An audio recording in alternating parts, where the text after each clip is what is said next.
pagi jemaat yang dikasihi Tuhan, baik yang ada di tempat ini maupun yang mungkin dikarenakan pandemi corona masih harus beribadah online di rumah. Kita mau persiapkan hati kita memulai ibadah kita pada pagi hari ini. Saya undang kita bersaat teduh di hadapan Tuhan.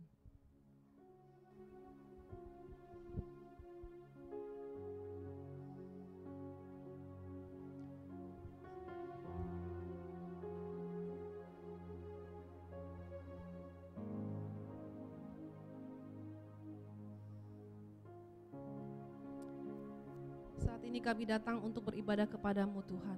Siapkan hati dan pikiran kami untuk memulai ibadah kami pada pagi hari ini. Amin. Dan jemaat saya undang untuk bangkit berdiri, fotum dan salam oleh Bapak Evangelis Apri.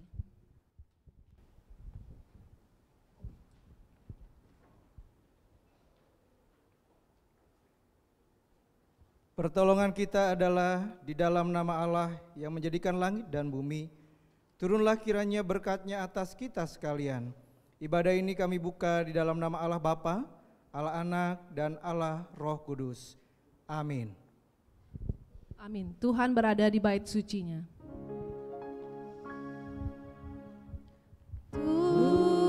Tuhan berada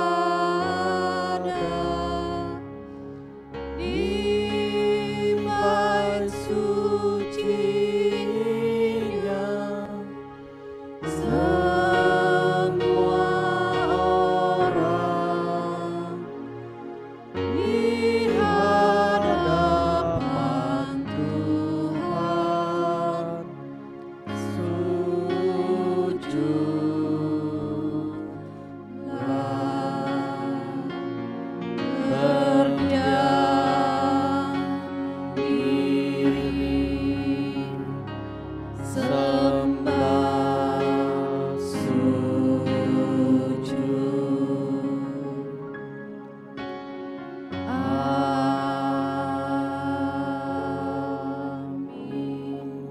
Tetapi Tuhan ada di dalam bait-Nya yang kudus, berdiam dirilah di hadapan-Nya ya segenap bumi.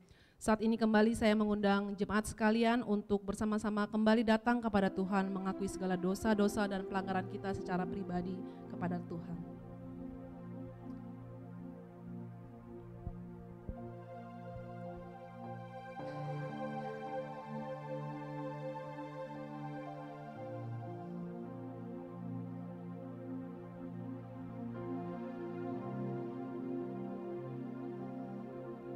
Tuhan, ampunilah segala dosa-dosa kami yang sungguh mendukakan hati Tuhan, yang kami sering perbuat secara sengaja maupun tidak sengaja. Ampuni dan layakkan kami Tuhan untuk beribadah kepadamu pada saat ini. Amin. Dan berita anugerah untuk kita semua, sekalipun dosamu merah seperti kirmizi akan menjadi putih seperti salju. Sekalipun berwarna merah seperti kain kesumba akan menjadi putih seperti bulu domba. Dan tetap berdiri, kita mau angkat pujian, Yesus kami puja. Yesus kami puja. Kita mau sembah Dia sebagai Raja. Kita angkat pujian ini bersama-sama.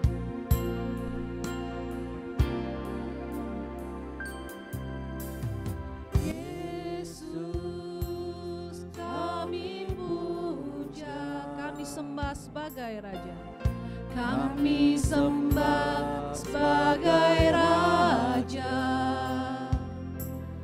berdiri di tengah kami, ditinggikan dan dipuji, ditinggikan dan dipuji. Katakan Yesus kami puja. Yesus kami puja. Kami sembah sebagai Raja. Kami sembah sebagai Raja,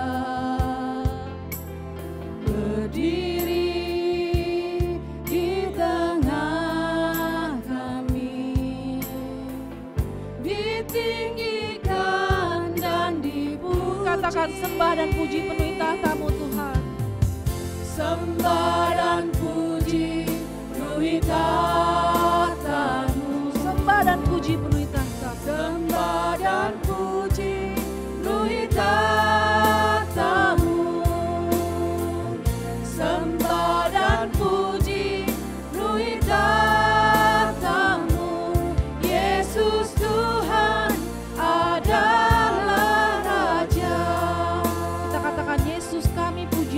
sembah sebagai Raja. Yesus kami puja, kami sembah sebagai Raja, berdiri di tengah kami, ditinggikan dan dipuji. Sembah dan puji penuhi tahta-Mu Tuhan. Sembah dan puji penuhi tahta-Mu. Sembah dan puji, sembah dan puji penuhi tahta-Mu. Sembah dan puji penuhi tahta-Mu. Yesus Tuhan adalah Raja. Katakan sembah dan puji penuhi tahta-Mu Tuhan. Sembah dan puji penuhi tahta-Mu. Sembah dan puji, sembah dan puji penuhi tahta-Mu. Sembah dan puji, sembah dan puji penuhi tahta-Mu. Yesus Tuhan adalah Raja. Katakan Yesus Tuhan adalah Raja. Yesus Tuhan adalah Yesus Tuhan adalah Raja. Yesus Tuhan adalah Raja. Yesusku, penyelamatku, tiada yang seperti Engkau Tuhan. Kita angkat pujian ini bersama-sama. Katakan Yesusku penyelamatku. Yesusku penyelamatku, tiada yang seperti Engkau. Setiap hari ku memuji keajaiban kasih-Mu. Penghibur, pelindung, menara kekuatan kita.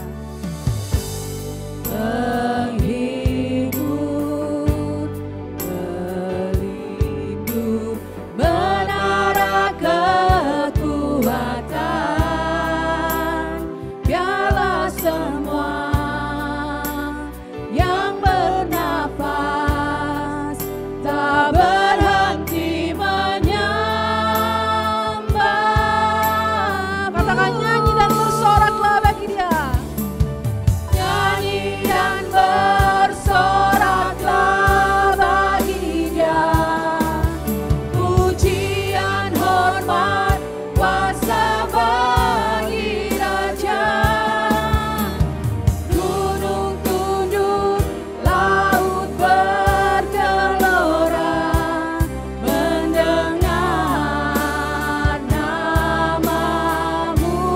Ku bersuka atas perbuatan-Mu Tuhan. Ku bersuka atas perbuatan-Mu. Selamanya ku kasihi Engkau Tuhan.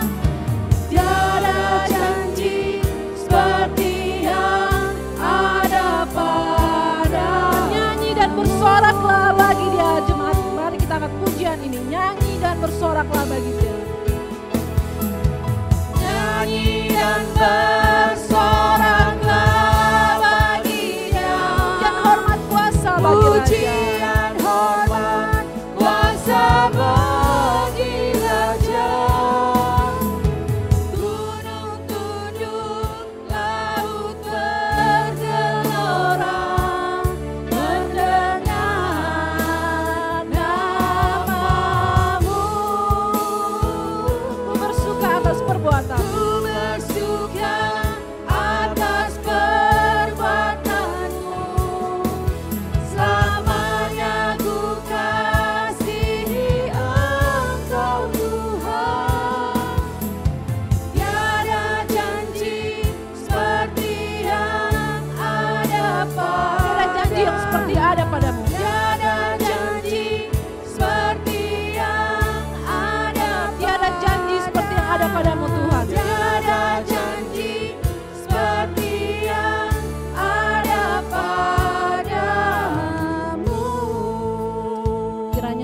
dan ibadah kami pada pagi hari ini boleh menyukakan hati-Mu saja Tuhan. Amin. Dan bersama gereja di seluruh abad dan tempat kita mau bersama-sama mengikrarkan pengakuan kita, pengakuan iman rasuli. Aku percaya kepada Allah, Bapa yang Maha Kuasa, Khalik langit dan bumi, dan kepada Yesus Kristus anaknya yang tunggal Tuhan kita, yang dikandung daripada Roh Kudus, lahir dari darah Maria, yang menderita sengsara di bawah pemerintahan Pontius Pilatus, disalibkan, mati dan dikuburkan, turun dalam kerajaan maut. Pada hari yang ketiga, bangkit pula dari antara orang mati, naik ke sorga, duduk di sebelah kanan Allah, Bapa yang Maha Kuasa. Dan dari sana ia akan datang untuk menghakimi orang yang hidup dan yang mati. Aku percaya kepada Roh Kudus, gereja yang kudus dan am, persekutuan orang kudus, pengampunan dosa, kebangkitan tubuh, dan hidup yang kekal. Amin. Jemaat dipersilakan duduk. Saat ini kita mau memberikan persembahan kepada Tuhan, dan minggu ini adalah minggu pertama. Seperti biasa kita akan memberikan persembahan persepuluhan. Persembahan rutin dan persembahan persepuluhan diberikan secara bersamaan dengan maju ke depan, ditaruh di tempat yang telah disediakan, dimulai oleh Bapak Apri, Bapak Evangelis Apri selaku gembala di tempat ini, kemudian dari kiri saya, tengah, kemudian kanan saya. Sebelumnya kita mau angkat amplop perpuluhan yang sudah disiapkan. Minta Bapak Evangelis Apri untuk mendoakan perpuluhan ini.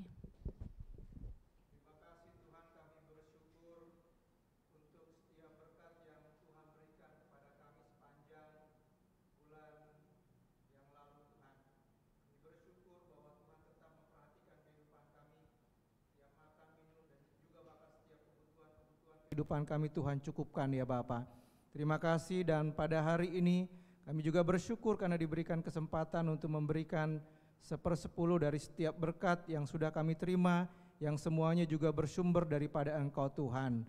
Itulah sebabnya Tuhan, kami juga memberikan persembahan bukan hanya persepuluhan, tapi juga persembahan sukarela, persembahan sukacita kami, karena Tuhan tetap memelihara kehidupan kami. Berkati setiap umat-Mu yang akan memberi, dan juga berkati setiap para diaken yang akan mengelola. Tuhan, persembahan yang sudah kami berikan ini kepadamu, biarlah sungguh persembahan yang kami berikan untuk gereja-Mu di tempat ini Tuhan, bisa dipakai untuk mengelola setiap kebutuhan-kebutuhan gereja-Mu di tempat ini. Terpujilah nama Tuhan Yesus, inilah doa kami. Amin. Amin. Mari kita mau angkat pujian Beri Terbaik-Mu.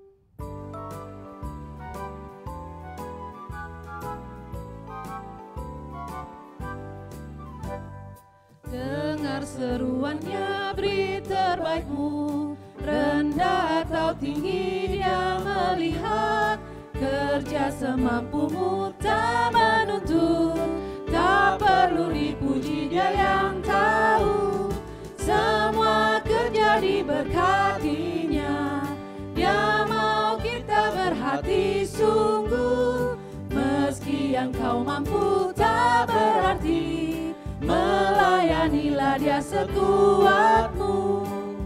Bait yang kedua. Tak ingin dipuji, tak tergoyah, memperkenankannya Dia senanglah, kerja dengan sungguh tak mengeluh, semua ditempuh sebaik-Mu, semua kerja diberkatinya, Dia mau kita berhati sungguh, meski yang kau mampu tak berarti, melayanilah Dia sekuat-Mu. Interlude.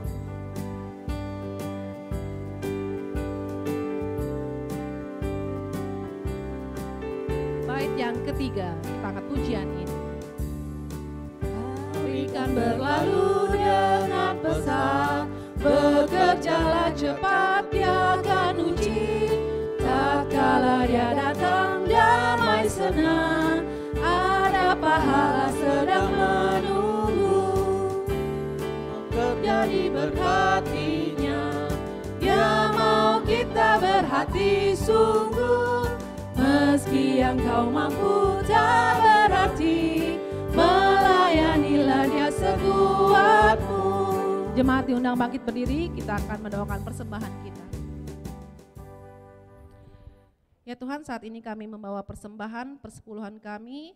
Kami mengucap syukur untuk pemeliharaan Tuhan dalam setiap kehidupan kami, terutama di masa-masa sulit pandemi Corona ini. Pemeliharaan Tuhan masih sungguh nyata di dalam hidup kami. Biarlah persembahan ini dapat dipergunakan untuk pekerjaan-Mu, terutama di tempat ini. Dalam nama Tuhan Yesus kami berdoa. Amin. Jemaat dipersilakan duduk kembali. Saat ini kita mau mempersiapkan hati kita untuk mendengarkan firman Tuhan yang akan dibawakan oleh Bapak Evangelis Apri, bertemakan murid yang memahami arti hamba. Kita mau angkat pujian, hati sebagai hamba. Biarlah ini menjadi persiapan kita untuk menerima berkat firman Tuhan pada pagi hari ini.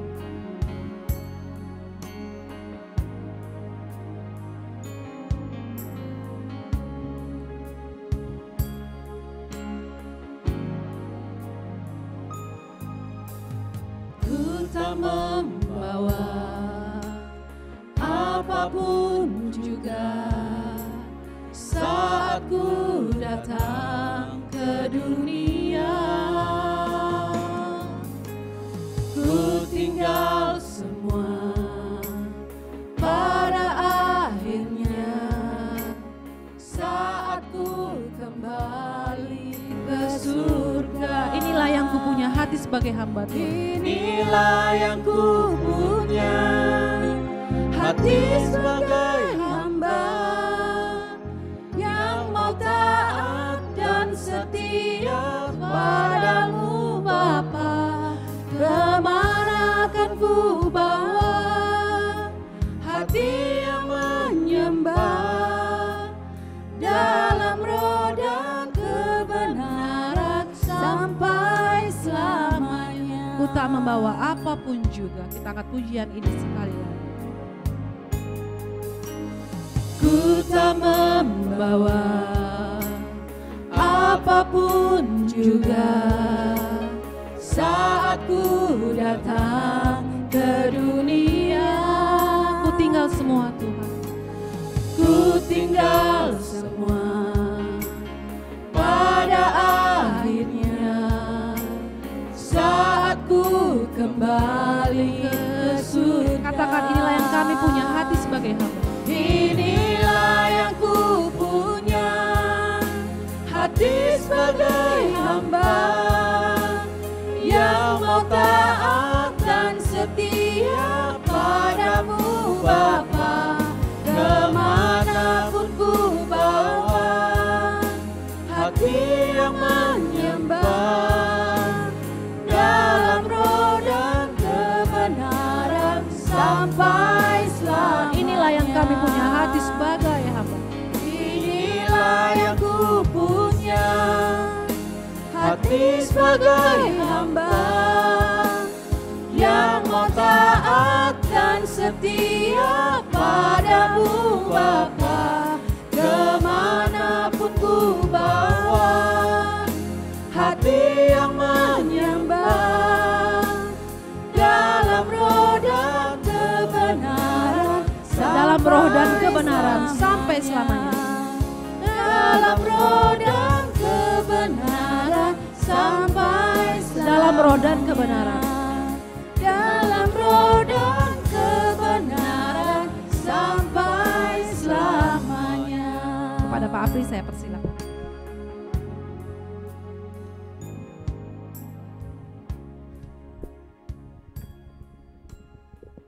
Inilah kerinduan kami memiliki hati sebagai hamba Tuhan.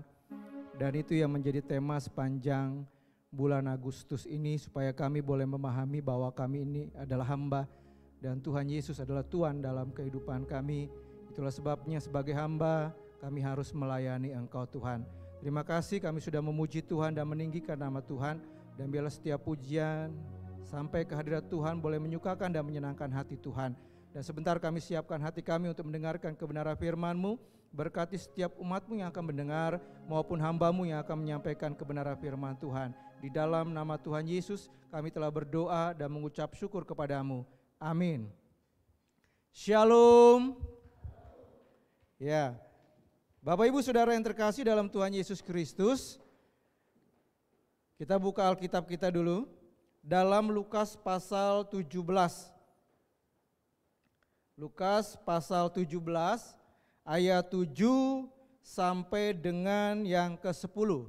Lukas pasal 17 ayat 7 sampai dengan yang ke-10 ya. Saya akan bacakan untuk Bapak Ibu Saudara sekalian.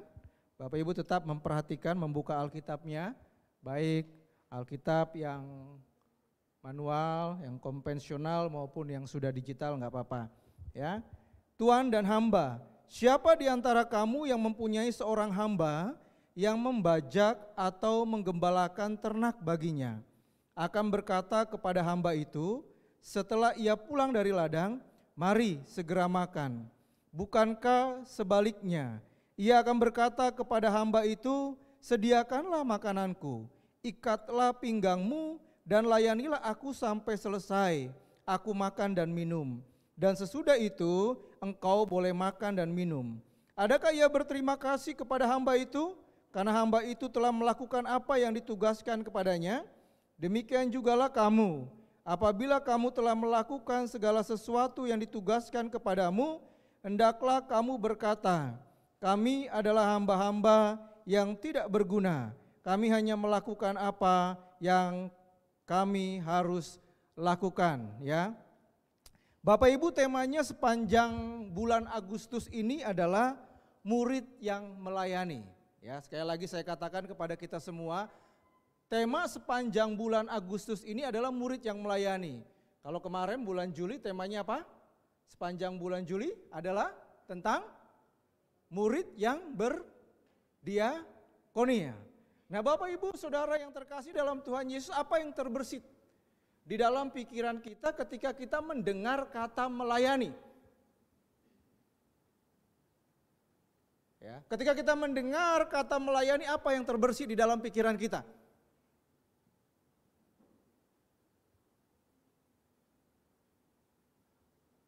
Apa Bu Febe yang terbersit di dalam pikiran Bu Febe ketika mendengar kata melayani?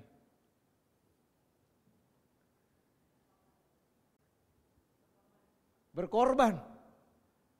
Niko apa Niko? Yang terbersit di dalam pikiran Niko? Hah?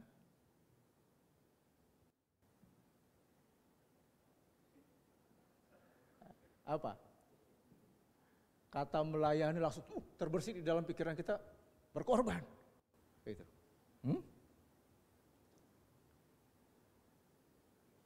Sulit ya. Ya. Bapak Ibu Saudara yang terkasih dalam Tuhan Yesus, betul apa yang dikatakan oleh Bu Febe, ya. Yang terbersit dalam pikiran kita kalau kita mendengar kata melayani berkorban. Tetapi Saudara, yang terbersit sebenarnya dalam pikiran kita mendengar kata melayani adalah hamba. Ya. Nah, dalam bagian ini di dalam Lukas pasal 17 ayat 7 sampai dengan yang ke-10 itu berbicara tentang tuan dan hamba. Tetapi kata hamba lebih banyak daripada kata tuan, ya. Sebenarnya yang ingin disoroti di dalam Lukas pasal yang ke-17 ayat 7 sampai dengan yang ke-10 itu perihal hamba atau tentang hamba. Di dalam setiap ayat diulang-ulang, siapa di antara kamu yang punya seorang hamba? Itu ayat yang ke-7. Ayat yang ke-8 dikatakan, bukankah sebaliknya ia akan berkata kepada hamba? Diulang lagi ada kata hamba. Ayat yang ke-9, adakah ia berterima kasih kepada hamba? Ada kata hamba lagi. Kemudian ayat yang ke-10, demikian jugalah kamu, apabila kamu telah melakukan segala sesuatu yang ditugaskan kepadamu, hendaklah kamu berkata, kami adalah hamba. Setiap ayat ada kata hamba. Itu artinya sebenarnya yang ingin ditekankan dalam bagian ini adalah tentang hamba, saudara. Nah, kata hamba dalam bahasa Yunaninya atau dalam bahasa aslinya adalah doulos. Ya.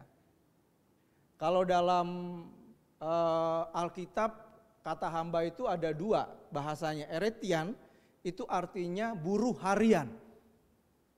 Ya. Tapi kalau doulos itu artinya adalah budak. Saudara, ya. Yang dipakai dalam Lukas pasal 17 ayat 7 sampai dengan yang ke-10 itu bukan eretian, bukan karyawan, bukan harian yang setiap hari kemudian setelah bekerja dari pagi sampai sore kemudian mendapatkan upah. Tetapi yang dipakai dalam bagian ini adalah kata doulos, yaitu budak. Kalau dalam terjemahan bahasa Inggrisnya dipakai slave atau budak. Bukan servant, melayani atau pelayan, tapi slave yang dipakai dalam terjemahan bahasa Inggris, yaitu budak. Saudara. Ya. Bapak Ibu Saudara, tentunya pengertian budak atau doulos itu bukan pengertian budak zaman sekarang atau hamba zaman sekarang, Saudara. Ya, tetapi pengertian tentang budak zaman dulu. Nah, pengertian budak zaman dulu itu seperti apa? Kalau budak zaman dulu adalah seseorang yang diperjualbelikan. Saudara bayangin zaman dulu ada jual beli manusia. Ya, jadi bukan hanya garam yang dijual, ya, bukan hanya sembako yang dijual, tapi zaman dulu itu ada undang-undangnya yang melegalkan jual beli budak, jual beli manusia. Saudara. Legal.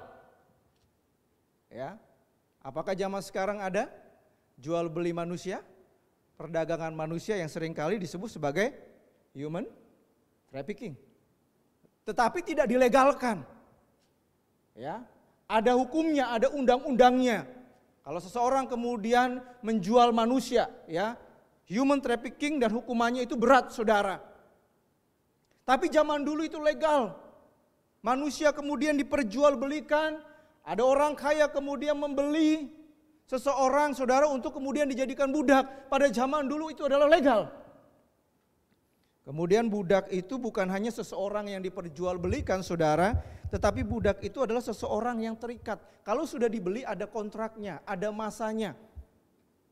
Ya, 50 tahun, ya, mungkin dibeli dari muda, terikat kontrak dengan tuannya sudah dibeli selama 50 tahun. Kalau dia ingin lepas dari perbudakan, dia harus menebus. Ya. Tentu dengan jumlah yang sangat besar. Itulah sebabnya kita dikatakan adalah budak dosa. Ya. Untuk lepas dari budak dosa, untuk lepas dari pasar dosa harus ditebus. Itulah sebabnya Yesus datang ke dalam dunia, mati di kayu salib untuk menebus, melepaskan kita. Itu yang disebut dengan agorazo, melepaskan kita dari pasar dosa. Ex agorazo, mengeluarkan kita supaya kemudian kita nggak ada lagi di dalam pasar dosa. Bahkan ada kata lutronya di situ, dibebaskan. Kita adalah orang-orang yang sudah merdeka. Karena penebusan Tuhan, dimerdekakan dari hukuman dosa.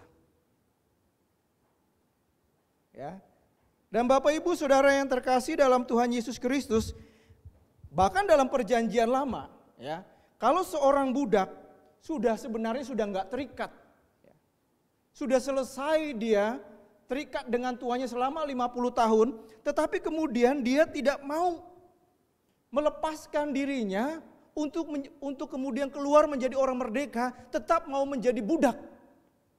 Bagi tuannya, Saudara, kalau kita melihat di dalam Ulangan 15, 16, 17, maka dia akan menyerahkan dirinya untuk menjadi budak seumur hidupnya. Sampai mati menjadi budak kepada tuannya. Saudara, tandanya apa? Kalau Ulangan 15, 16, 17, budak itu akan ditindik. Tuannya akan mengambil penusuk, ya. Kemudian telinganya akan ditindik. Itu artinya dia mau menyerahkan dirinya untuk menjadi budak selamanya kepada tuannya. Dan saya percaya kita mau menjadi hamba selamanya kepada Tuhan kita, yaitu Tuhan Yesus. Ya, kalau ditindik sekarang kan bukan karena budak ya. Bukan karena ini ya.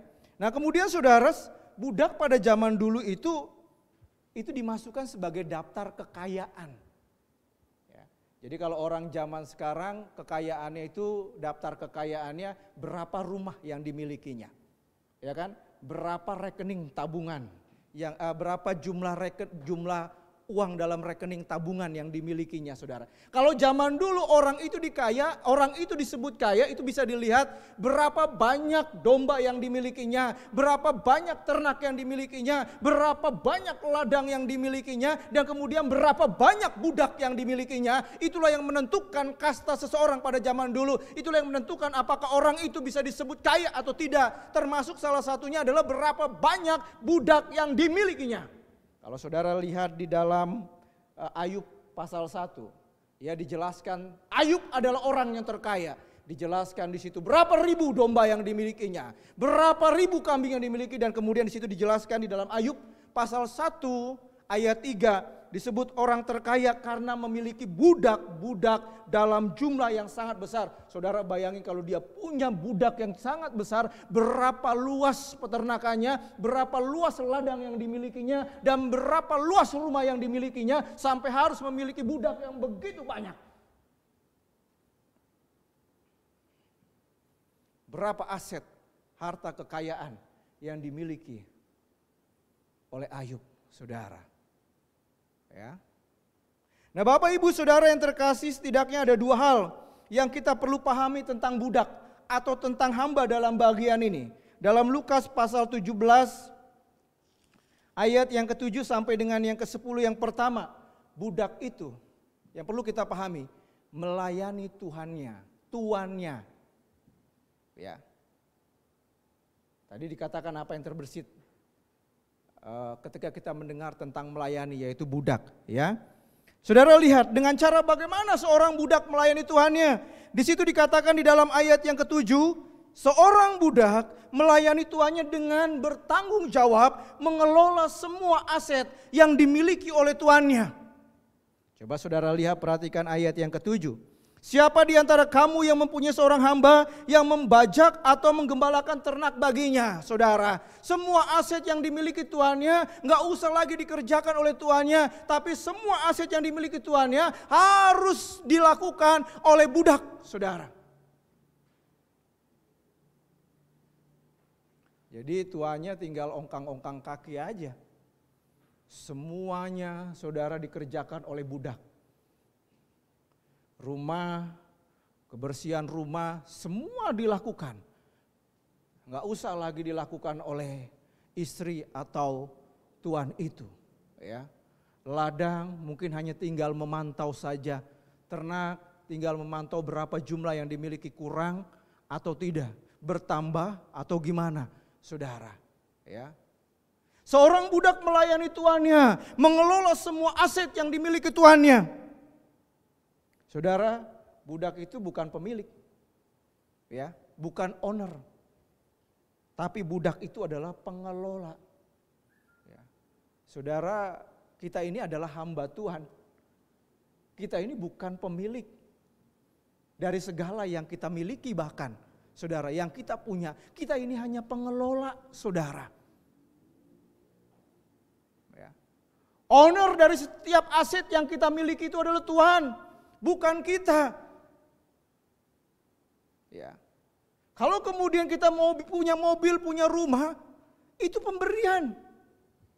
Dan kita harus mengelolanya dengan baik. Kalau kemudian kita punya anak, kita kemudian punya istri, punya suami, itu pemberian Tuhan dan kita harus mengelolanya dengan baik. Semua aset yang kita miliki adalah milik Tuhan. Itulah sebabnya kemudian Ayub berkata, ya, setelah kemudian hartanya diambil dalam sekejap mata, dombanya kemudian dirampok, kemudian kambingnya dirampok, kemudian 10 anaknya kemudian mati.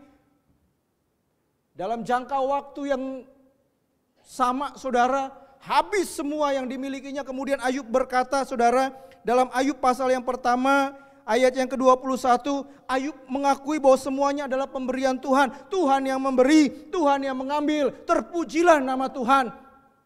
Dan ketika dia mengatakan, dikatakan Alkitab, dia tidak melakukan dosa. Dia mengakui bahwa semua kekayaan itu adalah pemberian Tuhan, saudara. Dan dia juga mengakui kalau dia sang pemberi dan pemilik kemudian mau mengambil, ya dia harus menerima. Saudara, karena tugas dia hanya mengelola Kalau sang pemilik kemudian mau mengambil, sama seperti perumpamaan talenta. Ada yang diberikan 2 talenta, ada yang diberikan 4 talenta, ada yang kemudian diberikan katakanlah 6 talenta. Kemudian tuannya pergi, lu urus nih talenta yang aku berikan kepadamu. Ya. Ada yang diberikan 1 talenta, kemudian suatu ketika datang, ditanya, bertanggung jawab enggak? Hamba-hamba ini, budak-budak ini. Ya, saudara, seringkali banyak orang Kristen itu seperti yang diberikan Tuhan itu 1 talenta, dipendem, enggak diapa-apain. Ya. Sama seperti Tuhan memberikan karunia. Setiap kita ini punya karunia, saudara. Tidak ada satupun kemudian yang berkata, Tuhan saya nggak bisa melayani karena saya nggak punya karunia untuk melayani. Setiap kita punya karunia. Masalahnya saudara, kita mau pakai, kita mau gunakan, kita mau kelola setiap karunia yang sudah Tuhan berikan kepada kita untuk kemudian melayani Tuhan. Melayani Tuhan Yesus, Tuhan dalam kehidupan kita. Ya. Itu artinya melayani Tuhannya. Ya. Saudara ingat bahwa apa yang kita miliki itu adalah milik Tuhan. Ya, kelola sebaik-baiknya. Ya. Kalaupun kemudian diambil Tuhan, ya, itu hak Tuhan. Ya. Kalau kemudian saya dipanggil Tuhan, ya itu hak Tuhan. Karena saya adalah milik Tuhan. Ya, itu. Kemudian saudara dikatakan melayani Tuhannya bukan hanya mengelola aset Tuhannya, tapi kemudian mengutamakan kepentingan Tuhannya. Saudara, coba kita lihat ayat yang ke-8. Dikatakan, bukankah sebaliknya ia akan berkata kepada hamba itu, sediakanlah makananku, ikatlah pinggangmu dan layanilah aku sampai selesai. Ini tugas hamba. Melayani tuannya sampai selesai. Ya. Dari mulai kemudian pagi-pagi sudah pergi ke ladang beternak, pulang saudara nggak bisa istirahat karena tuannya masih harus dilayani. Tuannya kemudian minta kepada dirinya untuk disediakan makanan, saudara. Dia nggak bisa istirahat, dia nggak bisa makan sebelum kemudian dia mengikat pinggang, kemudian membuat masakan dan kemudian menyediakan makanan untuk tuannya. Dan kemudian dia nggak bisa makan sebelum tuannya makan. Kalau kemudian tuannya sudah makan, barulah di situ dikatakan dirinya makan. Kalau tuannya sudah tidur, tidak ada lagi perintah instruksi dari tuannya, barulah kemudian dia bisa istirahat. Ya, ini namanya budak. Mengutamakan Tuhan. Ya. Kalau kita lihat di dalam Matius pasal 6 ayat 33, kita adalah hamba, Yesus adalah Tuhan. Apakah sudah kita utamakan Tuhan dalam kehidupan kita? Hah?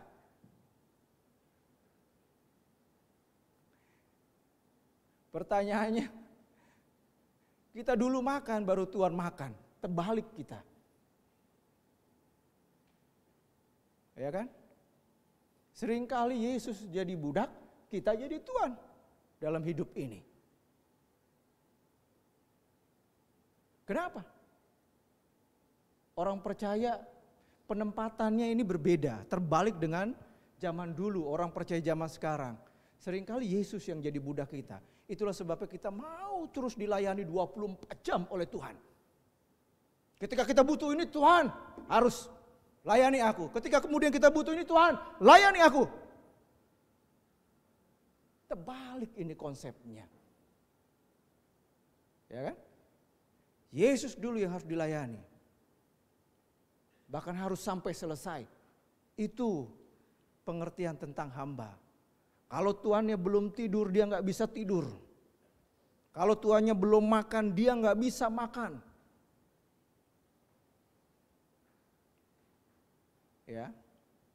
Saudara, dalam Matius 6 ayat 33 dikatakan, tetapi carilah dahulu kerajaan Allah dan kebenarannya, maka semuanya itu akan ditambahkan kepadamu. Ada kata carilah dahulu, dahulukan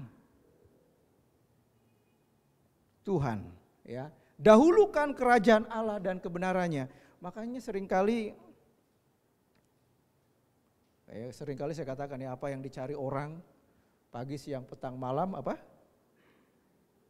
Tuhan. Kalau skala prioritas itu dulu, baru mungkin yang ke-10 baru Tuhan yang kita cari.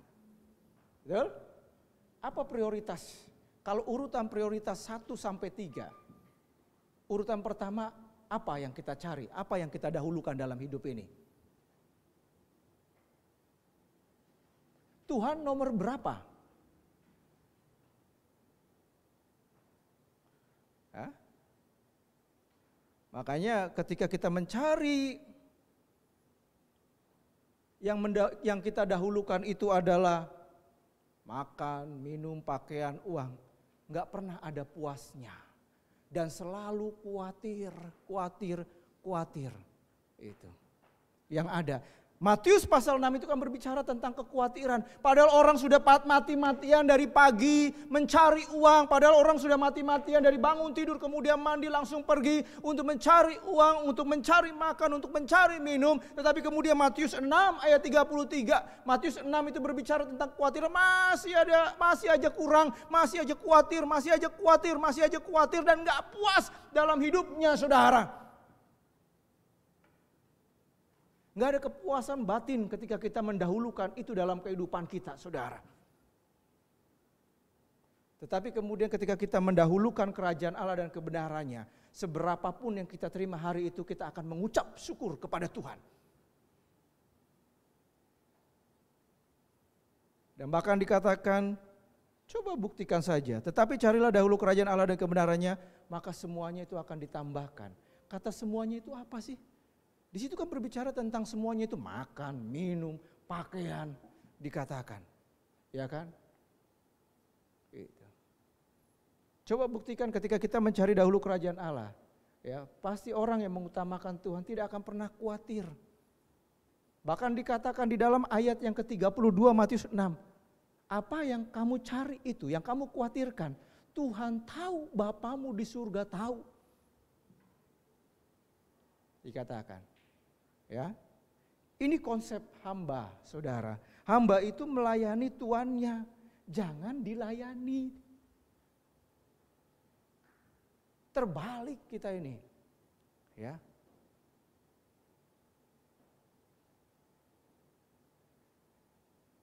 Seringkali kita berpikir, saudara, suatu ketika saya ada di sebuah pelayanan, baru hari pertama, hari keberapa kemudian dipanggil. Pak, Bapak di sini adalah hamba, kami adalah anak. Wih, ngeri ya. Gitu.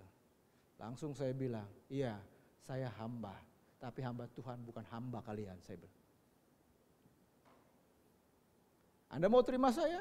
Syukur. Enggak apa-apa, saya bilang. Anda adalah hamba juga, saya bilang. Gitu. Kita anak Tuhan sama. Hamba Tuhan juga. Ngeri ya. Akhirnya 3 orang itu kemudian akhirnya jadi ikut saya kemana-mana pelayanan.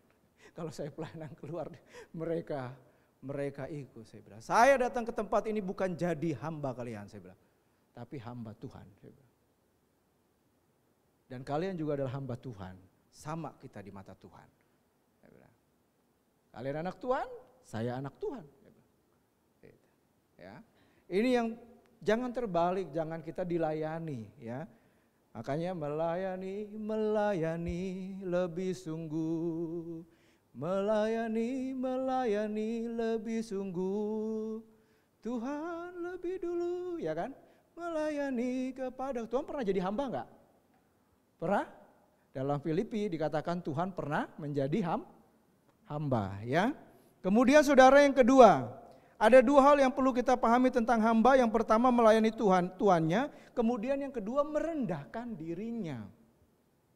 Seorang hamba itu merendahkan dirinya, enggak sombong. Ya. Itu. Kalau dalam kamus besar bahasa Indonesia merendahkan dirinya itu artinya menjadikan dirinya merasa kurang. Ya. Ketika kemudian melayani, aduh kayaknya ada sesuatu yang kurang nih. Besok kalau kemudian diberikan kesempatan lagi untuk melayani, saya akan mempersiapkan diri lebih lagi. Itu namanya merendahkan diri. Gitu. Nggak sombong. Wah tadi pelayanan saya sudah hebat. Itu namanya bukan merendahkan diri. Itu namanya meninggikan diri. Ya. Bapak Ibu Saudara yang terkasih dalam Tuhan Yesus Kristus, bukan rendah diri ya. Merendahkan diri dengan rendah diri itu beda. Rendah diri itu minder, ini negatif. Tapi kalau merendahkan diri itu positif. Ya. Kalau dalam Filipi pasal 2 ayat 1 sampai dengan yang ke-11 ada kata merendahkan dirinya. Tuhan merendahkan dirinya. Dan kemudian ada kata rendah hati.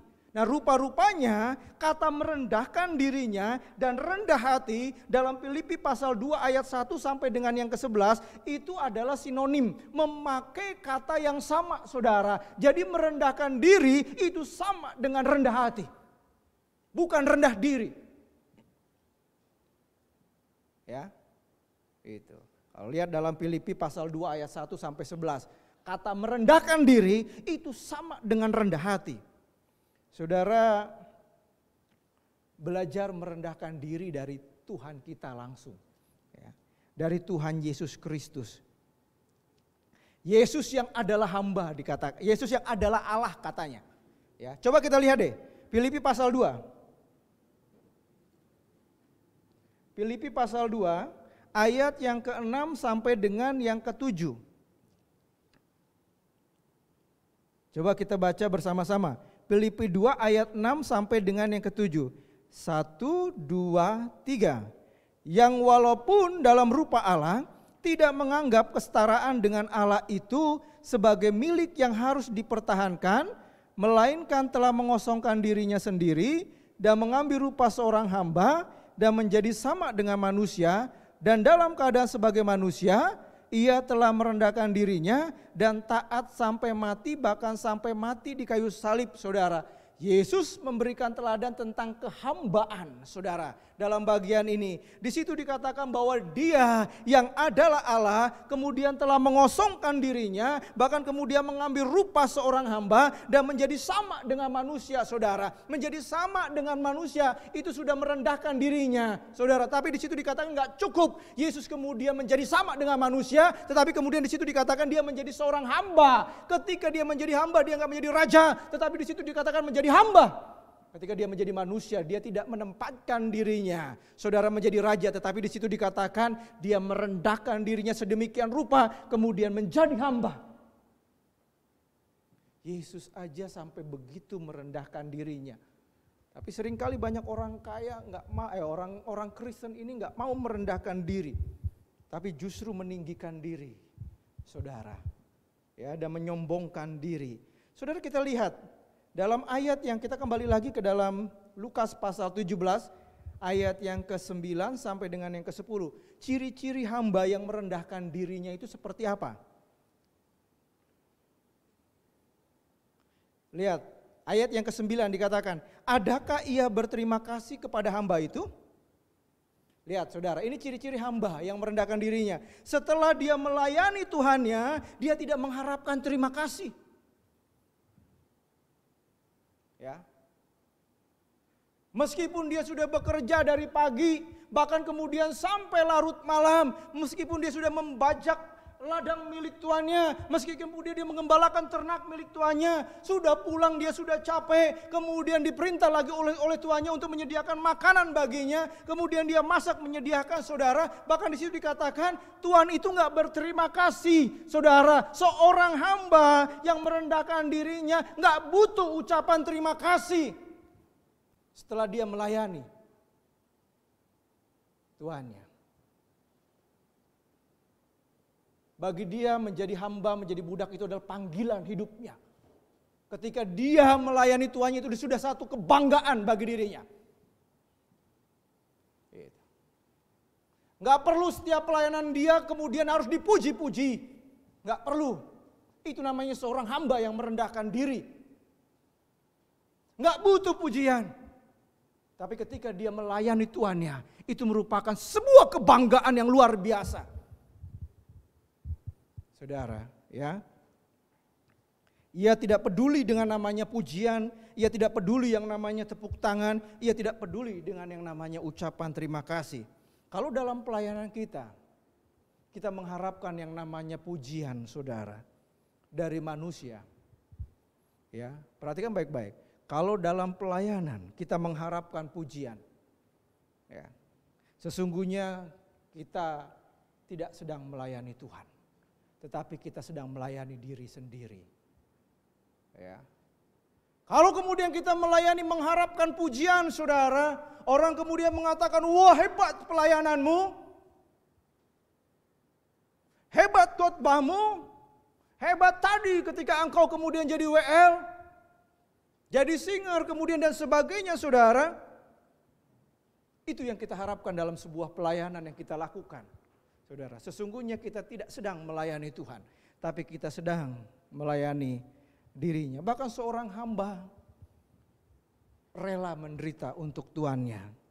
Itulah sebabnya saat Tuhan Yesus menjadi hamba, dirinya rela menderita. Enggak ada hamba yang enggak menderita.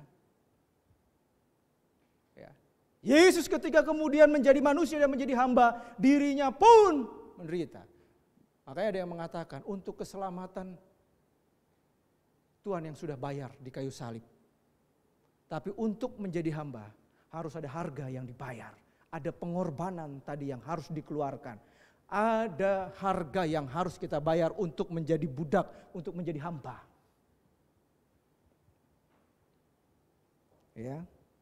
Jadi kalau dalam pelayanan gak dipuji orang, gak usah ini, gak usah risau. Ya, kita gak butuh pujian dari manusia. Biarlah Tuhan sendiri yang memberikan pujian itu. Ya, kalau kemudian menderita dalam pelayanan, kadang diomongin, kadang ini, ya itulah resikonya menjadi seorang pelayan. Ya, itu namanya harga. Ya, sama seperti Yesus ketika menjadi hamba. Dia melayani manusia. Enggak ada yang puas. Ada yang puas tapi ada yang enggak puas. Sudah pelayanan maksimal yang Tuhan Yesus lakukan, bahkan mati di kayu salib. Masih saja ada yang mencibir. Masih aja ada yang kemudian melukai dirinya. Masih ada yang kemudian meludahi dirinya. Itu hamba. Ya. Orang hamba harus tahan mental. Tahan banting.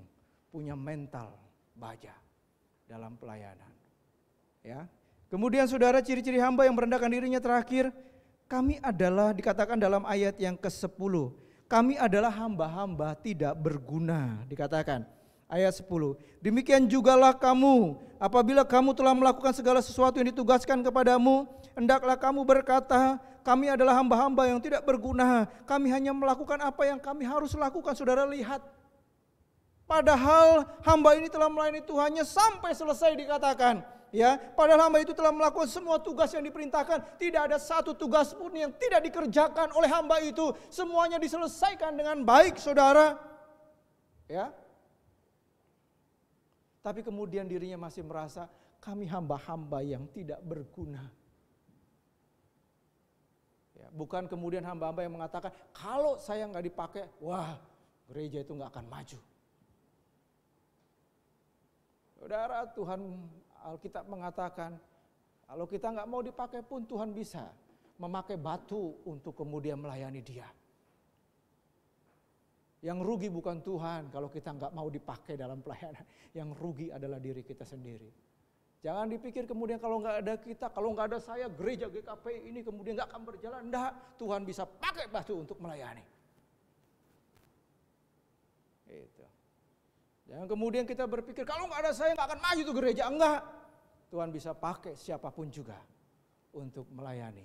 Ya, saudara, hamba itu kemudian merendahkan dirinya berkata, kami adalah hamba-hamba yang tidak berguna. Ya, ketika berkata seperti itu, hamba itu besok akan melayani Tuhannya lebih sungguh-sungguh lagi.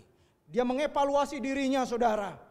Ya, esok lusa dalam pelayanannya ketika masih dipercaya sama Tuhannya, dia akan terus mengevaluasi, oh kemarin saya kurang begini, saudara, saya akan melayani Tuhannya, saya lebih maksimal lagi, saya akan melayani Tuhan lebih sungguh-sungguh lagi, saudara. Dia akan terus mengevaluasi pelayanannya, saya kurang ini kemarin.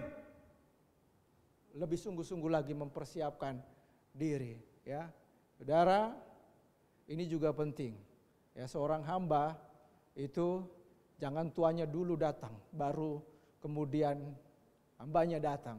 Ya, kemudian persiapan juga harus maksimal karena kita melayani Tuhan. Ya, itu. Saudara, kita harus memberikan pelayanan yang terbaik buat Tuhan kita. Ya, kesimpulan akhir, kita semua adalah hamba Tuhan. Ya, perhatikan baik-baik, kita semua ini adalah hamba Tuhan. Ya, itu. Yesus adalah Tuhan dalam kehidupan kita. Dia adalah pemilik dari semua yang kita miliki dalam hidup ini. Ingat, dia adalah pemilik dari semua yang kita miliki dalam kehidupan kita. Ya, apapun itu, ya, apapun itu, dia pemiliknya. Kita hanya pengelola. Ya, kita diminta untuk melayani setiap aset-aset yang dimiliki oleh Tuhan kita. Itulah sebabnya excellent servant. Pelayanan yang excellent. Layanilah Tuhan kita dengan excellent. Layanilah Tuhan kita dengan baik. Ya, layanilah Tuhan kita dengan sebaik-baiknya, dengan segenap hati kita, dengan kesungguhan jiwa dan raga kita, karena dia sudah melayani kita lebih dulu, dan pelayanan dia terhadap kita excellent. Pelayanan dia kepada kita adalah total, bahkan sampai dia mau taat dan mati untuk kita semua. Amin. Terpujilah nama Tuhan Yesus. Amin. Mari kita berdoa. Terima kasih Tuhan, kami bersyukur. Kami sudah mendengarkan kebenaran firman Tuhan. Berkati setiap umat-Mu dan hamba-Mu. Dan biarlah kami sama-sama, baik hamba-Mu yang sudah Tuhan pakai untuk menyampaikan berkat firman kepada setiap kami, juga sama-sama di hadapan Tuhan hamba. Dan biarlah kami boleh menjadi pelaku-pelaku kebenaran firman Tuhan yang setia. Terpujilah nama Tuhan Yesus. Inilah doa kami. Amin. Waktu selanjutnya.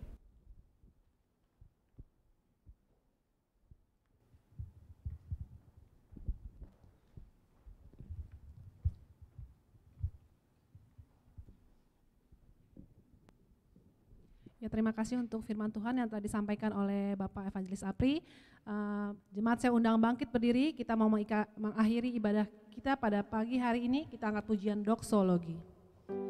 Doa berkat oleh Bapak Evangelis Apri.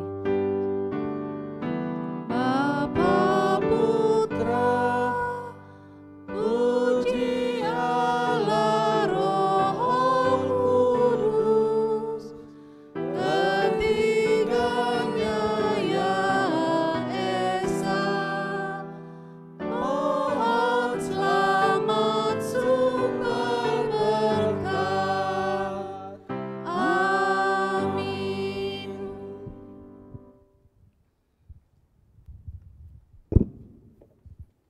Bapak Ibu Saudara yang terkasih dalam Tuhan Yesus, firman Tuhan sudah jelas bagi kita, menjelaskan, menegaskan bahwa kita semua adalah hamba dan kita perlu memahami tentang arti hamba itu sendiri, bahwa hamba melayani Tuannya.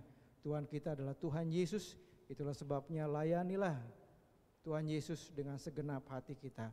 Ingat bahwa setiap apa yang kita miliki itu bukan milik kita, tapi itu milik Tuhan yang harus dikelola dengan baik. Mari kita merendahkan diri dalam pelayanan. Yang penting adalah kita melakukan yang terbaik. Pelayanan kepada Tuhan itu adalah panggilan, bukan pilihan. Kita dipanggil untuk melayani Tuhan. Sebabnya serahkanlah dirimu untuk melayani Tuhan. Ada banyak ladang pelayanan yang bisa kita kerjakan, bukan hanya yang terlihat seperti pengkhotbah dan sebagainya, tetapi ada banyak ladang pelayanan yang bisa kita lakukan. Itulah sebabnya mari kita melayani Tuhan. Bapak Ibu Saudara yang terkasih, jangan takut, jangan khawatir tentang hidupmu sepanjang minggu ini. Tuhan yang adalah Allah Immanuel akan menyertai kehidupan kita. Yang ingin Tuhan katakan kepada kita, carilah dahulu kerajaan Allah, maka semuanya akan ditambahkan kepada kita.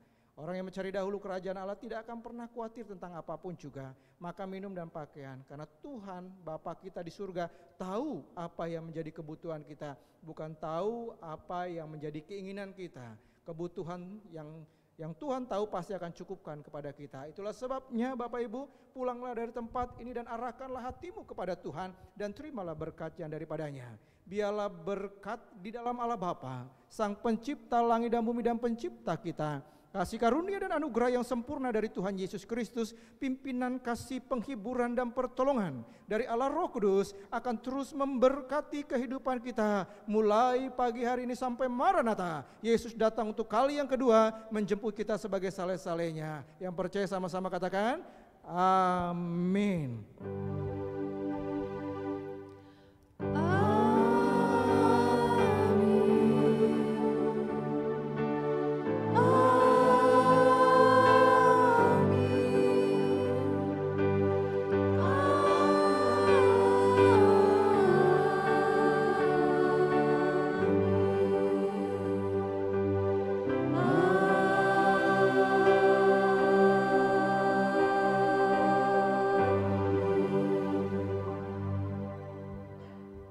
Silakan duduk kembali, Bapak Ibu jangan pulang dulu.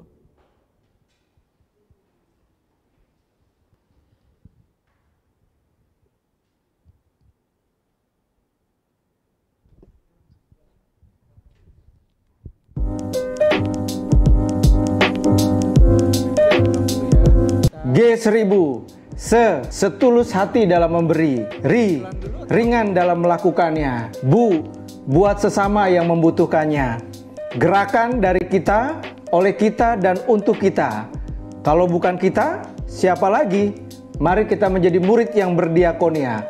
Bersama kita bisa.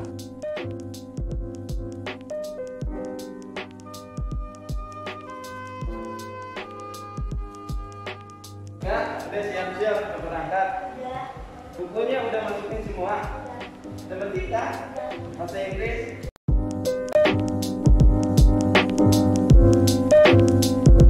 G1000 setulus hati dalam memberi, ringan dalam melakukannya, buat sesama yang membutuhkannya.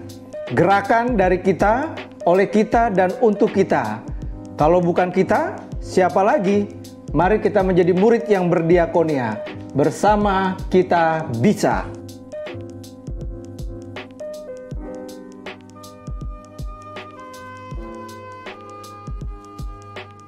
Ya, udah siap-siap untuk berangkat? Ya. Bukunya udah masukin semua? Matematika? Bahasa Inggris? Bahasa Indonesia ya. Ketinggalan. Oh iya. Ya, ini ada penjajan ya. Jajan ya.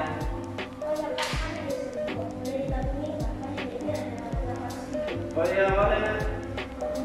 Ya, makasih ya. Ya, hati-hati di jalan.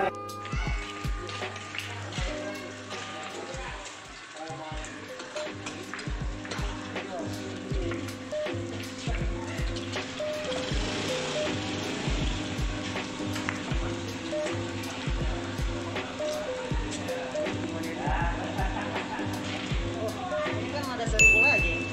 Di gereja kan kita punya gerakan 1000. Ya itulah, terima kasih buat gerakan 1000 ya.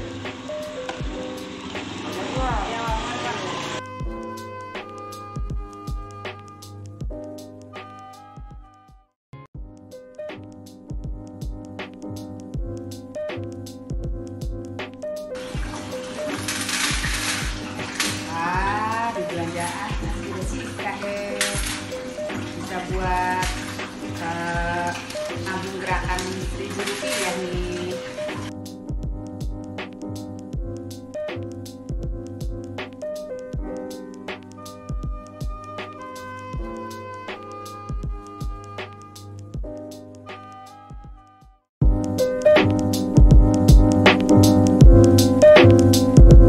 G1000 setulus hati dalam memberi, ringan dalam melakukannya, buat sesama yang membutuhkannya.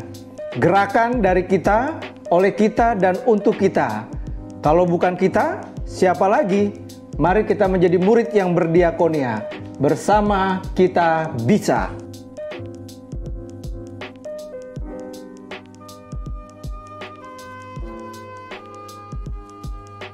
Kak, udah siap-siap untuk berangkat? Bukunya udah masukin semua? Sepertika, bahasa Inggris, bahasa cerita ya. Ketinggalan. Oh iya nih. Dan ini ada penjajan ya. Ya, tapi semua tadi dikatakan Angga, Pak, ada uang jajan 1.000-nya boleh nggak ditabung untuk gerakan 1.000, kata Pak Alfred boleh, itu kan. Kemudian tadi ada Dika mewakili anak muda, ya. Kemudian ada Bu Luna, terima kasih untuk semua yang terlibat dalam iklan ini ya, bahkan yang editing dan semuanya.